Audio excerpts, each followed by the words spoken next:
চাঁদের চুমুকে। সুপ্রিয় দর্শক, আজকে আমাদের মাঝে উপস্থিত রয়েছেন অভিনেত্রী কুমকুম। শুভ সকাল, কেমন আছেন? শুভ সকাল, ভালো আছি। আচ্ছা, শুরুতেই জানতে চাই যে বর্তমানে কি কি কাজ নিয়ে এখন ব্যস্ততা চলছে? খুব বেশি ব্যস্ত না, কম কাজ করি, এর আগেও কম কাজ করে এসেছি।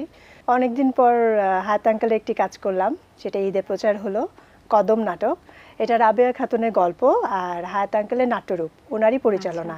তো অনেকদিন পর ওনার সাথে কাজ করা। তাছাড়া একটা টিভিসি, যেটা হচ্ছে শিশুর জন্য মায়ের দুধ, এর বিকল্প নেই। তো দুটো কাজ করে আসলাম। আচ্ছা, ঈদে যে নাটকটি হলো সেটি আপনার ক্যারেক্টার কি ছিল? এখানে হচ্ছে ক্যারেক্টার ছিল হচ্ছে গার্মেন্টস কর্মী। আচ্ছা, আমি একেবারে ডিফারেন্ট একটা লুক। আর অনেক দিন পর হায়াত আঙ্কেলের সাথে কাজ করা, তো আর লেখা ওনার ছিল, তো উনি আবার কাকে দিয়ে কোন কাজটা করবে সেভাবেই লিখে। তো এই গল্পটা যেহেতু আমাকে চিন্তা করেই লেখা ক্যারেক্টারটা, তো সেরকম ভাবেই কাজটা করে আসছি আর কি।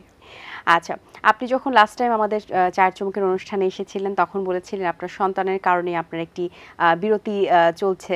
আমরা কি আবার সেই বিরতিটা পাবো কিনা, নাকি আপনি কাজেই একদম পুরোপুরি ফোকাস দিচ্ছেন এখন? কাজে পুরোপুরি ফোকাস করব এখন। সন্তানের জন্য আর বিরতি না, সন্তানের জন্যই আসা।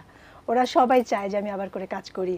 তো ওরা সবাই আমার কাজের জন্য ভীষণ ভাবে। ওরা এখন রীতিমতো কবে যাবা, কি কাজ আছে, সেই সময় ও কি করবে, আমাকে একদম ডিস্টার্ব করবে না, আমি এখানে আসবো, সে কি করবে, কখন আসবো, সবকিছু তার জানা থাকবে। আচ্ছা, এবং কাজের ক্ষেত্রে যদি বলি, দীর্ঘদিনের একটা ক্যারিয়ার ছিল আপনার অভিনয় জগতে। সেই ক্যারিয়ারের অনেক কাজ আপনি উপহার দিয়েছেন দর্শকদের। কোন কাজগুলো আপনার পার্সোনালি খুব পছন্দ এবং সেই সাথে দর্শকদেরও অনেক বেশি ভালো লেগেছিল? অনেকগুলো কাজ আছে, প্রতিটা কাজই আমার খুব পছন্দের ছিল বলেই করা। তার মধ্যে একটা কাজের কথা বলবো, যে একটা বিজ্ঞাপন ছিল পেপসুডেন্ট টুথ পাউডার। তো এই বিজ্ঞাপনটা যখন যায় তখন বিশ্বকাপ খেলা চলছিল, তো খুব চলছিল খেলার মাঝখানে। তো আমি যখন রাস্তায় যেতাম তখন মানুষের এক্সপ্রেশন দেখতাম, যে আমি যে এক্সপ্রেশনটা দিয়েছি তারা আমার পিছনে ওটা করে দেখাতো। আরও একটা নাটক ছিল ললিতা, আমাকে ওই ক্যারেক্টার ধরে মানুষ ডাকতো।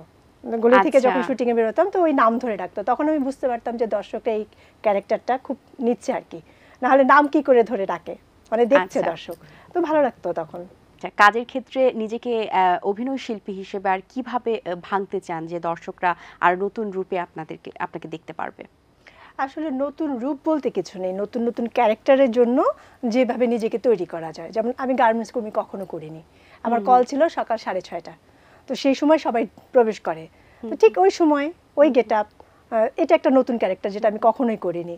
তো এরকম যখন নতুন নতুন কিছু আসবে তখন ওইভাবে নিজেকে সাজানো, নিজেকে প্রেজেন্ট করা যে আমি ওইটা, এইটাই আমার সার্থকতা হবে যদি আমি সেরকম চরিত্রগুলো পাই। একরকম চরিত্র তো কেউই করতে চায় না প্রতিদিন বা সব সময়। আচ্ছা, আপনি এখন পর্যন্ত 7টি চলচ্চিত্র অভিনয় করেছেন, খুবই ভালো বিষয়।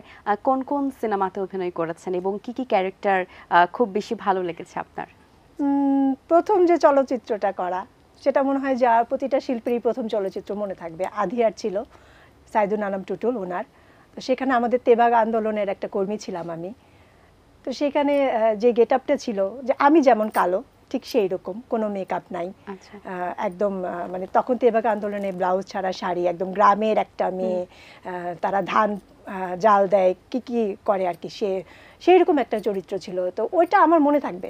প্রচণ্ড শীতের মধ্যে ছিল, আর আমার প্রথম চলচ্চিত্র, প্রথম ক্যামেরার সামনে দাঁড়ানো, ফিল্ম ক্যামেরার সামনে দাঁড়ানো, সেটা আমার মনে থাকবে। এরপরে ছিল হৃদয়ের কথা, এনজিও ফিল্ম মিষ্টি কথা, তারপরে ছিল চাষী নজরুল ইসলামের মেঘের পরে মেঘ, ধ্রুবতারা। মেঘের পরে মেঘ, ধ্রুবতারা দুটাই ছিল হচ্ছে মুক্তিযুদ্ধভিত্তিক ছবি। তো সেখানে একজন বীরঙ্গনার ক্যারেক্টার ছিল, আবার আরেকটা ছিল ওইরকমই, তুলে নিয়ে যায় পাকিস্তানি সেনারা। তো এইরকম প্রতিটা ক্যারেক্টার একটা ক্যারেক্টার থেকে আলাদা ছিল। সর্বশেষ যেটা করেছিলাম এটিএনে, টিপ টিপ বৃষ্টি, এখানে খুব মজার একটা ক্যারেক্টার ছিল, সেটা হচ্ছে সালাউদ্দিন লাবলির কো আর্টিস্ট ছিলাম। আর এখানে আমার সহশিল্পী শাবনূর ছিল, সাকিব খান ছিল। তারা একটা পর্যায়ে আমার বাসায় এসে উঠে এবং আমি ভাবলাম যে আমার হাজব্যান্ডের সাথে তাদের রিলেশন আছে শাবনূরের। তো এইরকম একটা মজার ক্যারেক্টার ছিল, পরে দেখা যায় কিছুই না। এরকম খুব মজার মজার ক্যারেক্টার নিয়ে আমি ছবিগুলো করেছি আর কি। আচ্ছা, বেশ দারুণ। অভিনয় শিল্পীদের তো অবশ্যই কাজের একটা প্রেশার থাকে এবং সেই সাথে অভিনয়টা পারফেক্টলি দর্শকদের কাছে প্রেজেন্ট করারও একটা বিষয় থাকে। শিখে আসাটা কতটা ইম্পর্ট্যান্ট? আসলে সবাইকে শিখে আসে, আমি তো শিখে আসিনি।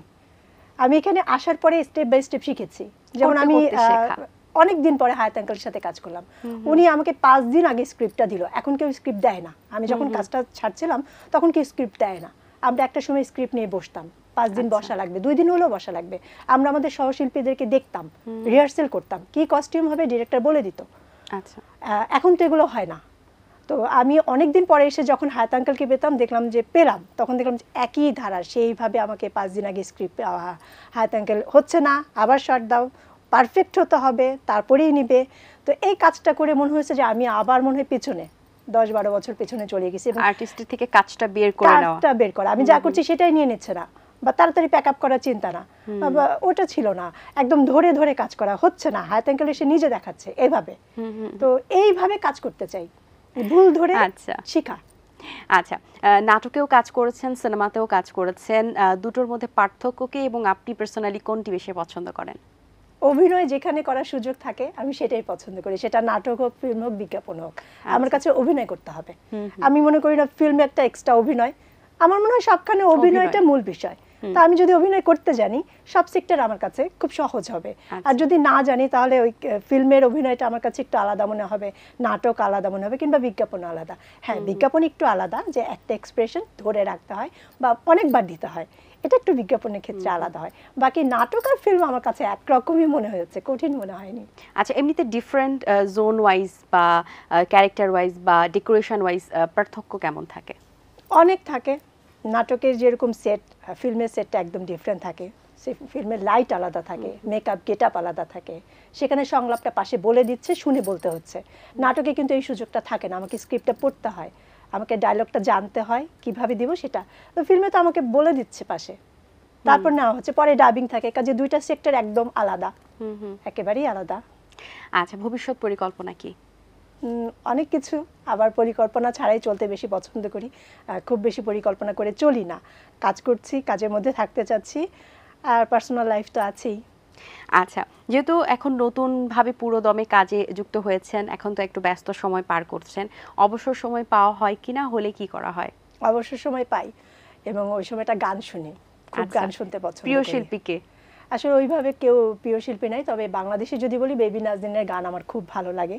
এখন ওনার নতুন কোনো গান পাই না, কিন্তু পুরাতন গান আমার খুব ভালো লাগে। আমি পুরনো গান। গান কি শুধু শোনাই হয় না, গুনগুন করে গাওয়া হয়? না, আসলে গান গাওয়া হয়, সেটা হচ্ছে প্রত্যেকটা মেয়েই মনে হয় নিজে ঘরে গান গায়, বাথরুম সিঙ্গার যেটা বলে সেটা হয়। আমি আসলে গানটা কখনো শিখিনি বা কোথাও গাইনি। আমি নাচ করে এসেছি বাফা থেকে, আমি 4 বছর নাচ করে এসেছি, কিন্তু নাচটা কোথাও কাজে লাগাতে পারিনি। পরে আর কন্টিনিউ করা হয় না, আমার ফাইনাল ইয়ারটা দেওয়া হয়নি। আচ্ছা, তো সেজন্য ওটা আমার নাটকে ঠিকই কাজে লেগে গেছে, কিন্তু গানটা কখনো শিখিনি, কিন্তু গান খুব পছন্দ করি। আমরা কি দুটো লাইন গান শুনতে পারি? আপনার প্রিয় কোনো একটি গান, দুটো লাইন আমাদের দর্শকদের উদ্দেশ্যে। দর্শকদের উদ্দেশ্যে যদি আমি এখন অভিনয় শিল্পী হয়ে গান গাই, সেটা অবশ্যই ক্ষমাসুর যে পারে সে সব দিক দিয়ে পারে, এটা কোনো বিষয় না, আমরা জাজ করছি না, আমরা দর্শকদের উদ্দেশ্যে একটি গান শুনতে চাই। ঠিক আছে।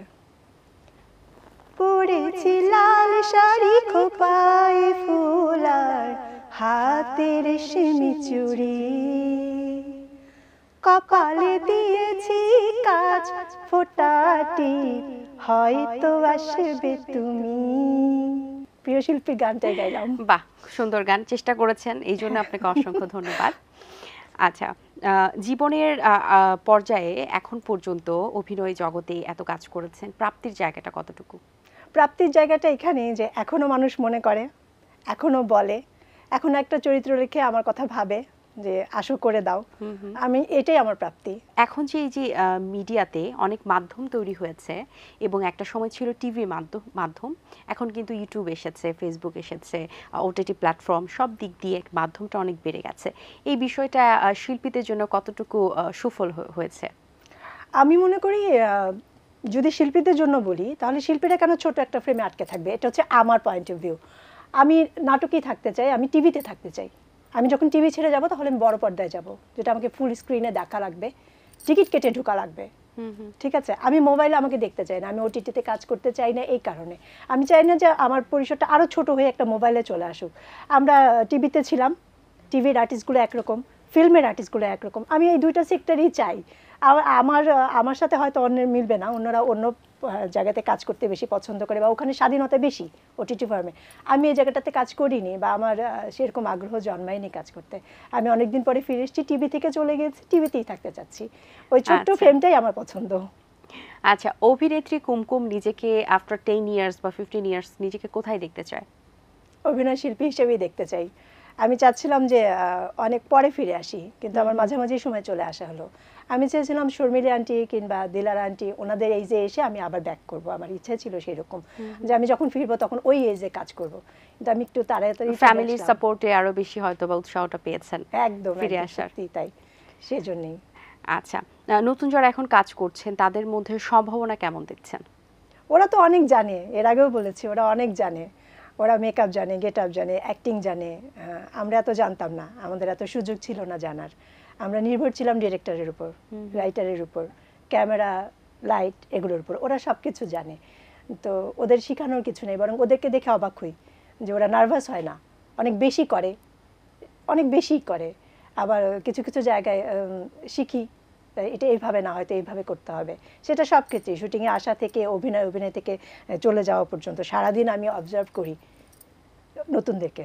অসংখ্য ধন্যবাদ আপু আপনাকে, খুব ভালো লেগেছে আপনার সাথে কথা বলে এবং স্পেশালি আমাদেরকে গান শুনিয়েছেন। ডেফিনেটলি আপনি চেষ্টা করেছেন, এটাই অনেক বড় বিষয়।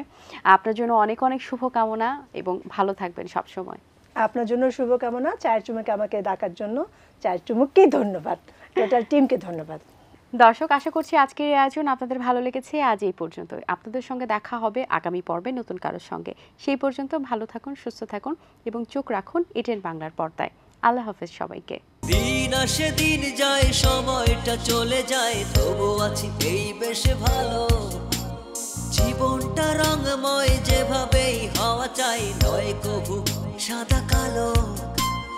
এই আশাতে স্বপ্ন ভাসে, সুখ হাসে চোখে মুখে, চায়ের চুমুক